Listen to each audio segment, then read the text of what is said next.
Hello everyone and welcome to this month's Honest Hero Spotlight. Today we're taking a closer look at Lancelot. Now I know what you're thinking. Coco Knight, what the fuck is wrong with you? I don't want to know how to play Lancelot. Why don't you instead dissect the hero that's actually any good?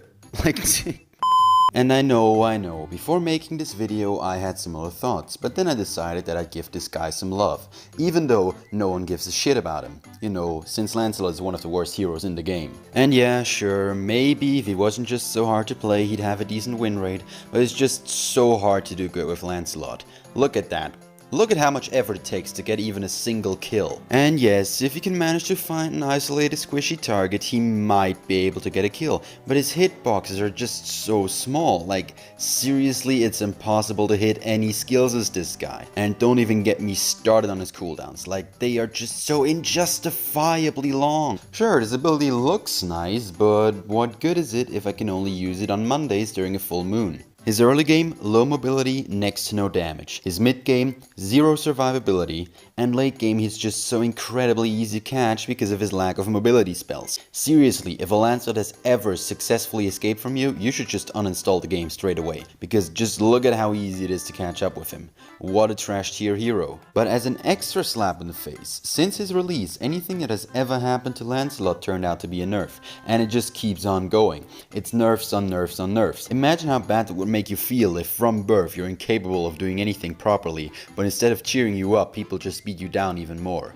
And now you must be saying to yourself, surely this hero cannot possibly be this awful. And as much as it hurts to say this, I'm afraid he is. And I'll explain it to you right now. Lancelot's passive is called Soul Cutter. Every once in a while, Lancelot empowers his blade and his next basic attack will reveal the enemy's weak spot for a couple of seconds, causing all of Lancelot's damage to that hero to deal 30% bonus damage. Now I bet you could argue that this ability is viable, but believe me when I say it isn't. Like, wow, he gets 30% bonus damage, but he has to go through so much trouble to get it off. I mean, it's not like he's got some of the highest MS in the game and 2 gap closes that he can use to get close and proc this. Just look at Chew for comparison. He gets 80% bonus damage for fucking walking. And I don't care if Lance is your favorite hero in the game, because even the people who main him will just have to admit that it's simply a really shitty ability, since even if he manages to get it off on an enemy, it just has no synergy with his kit. Like, maybe if he had some kind of ability that hits in multiple ticks, it could be somewhat useful,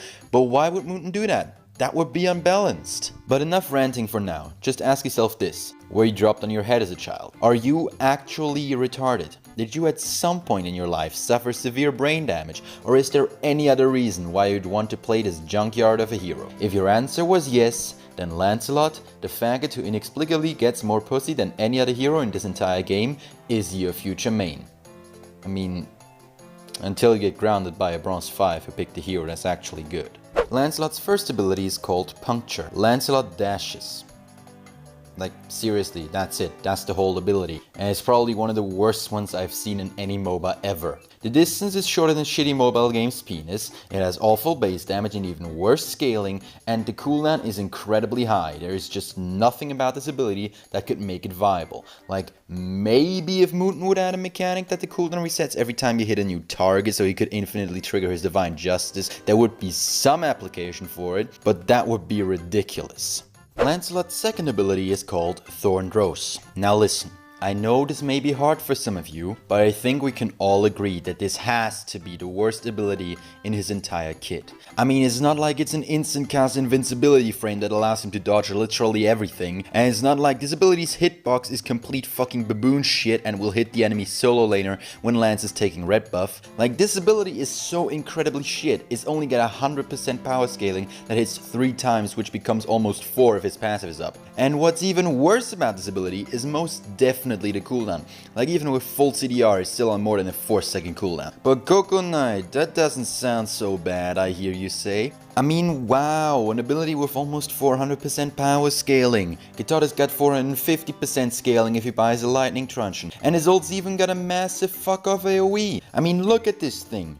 That's fucking massive. Then you look at Lancelot and it's just Plus, Gatot's got like twice the base damage, and it's not even on an unreasonably long cooldown. Sure, Lance can get close to Gatot's damage if he times his auto attacks right, but then you'd have to, yeah, just put that there, and then like, it's like really complicated, and just calculate that, eh? Just because Lancelot's so unjustifiably just play Gatot, he's easier. Lancelot's ultimate is called Phantom Execution. This ability, I mean, just like, the ability itself is shit. I'm not gonna lie to you. I mean, it's better than his 1, 2, and or passive, but still, it's pretty damn bad. To be fair, this ability was somewhat decent when Lancelot first came out. It had a knockback effect attached to it, the scaling was higher and its base damage was better. But now Lance has got 7 nerfs behind him, which is more than alpha, may I remind you, and people still claim that he's unbalanced. Come on guys, just look at this poor dude. They turned his ult into the laughingstock of the game. I mean, all it does is 100% of the target's max health is true damage, while dashing and making untargetable,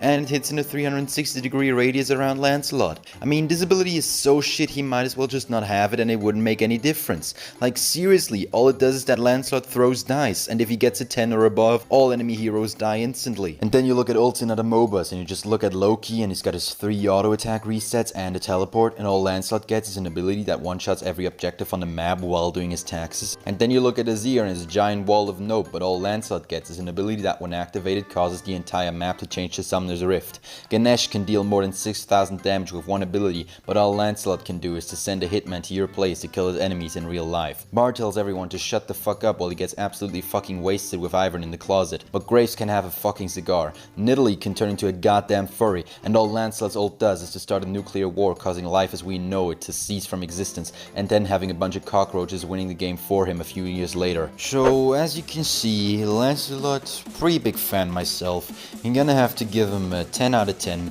#1 spot on my list, for obvious reasons. Everybody get your fucking hands up.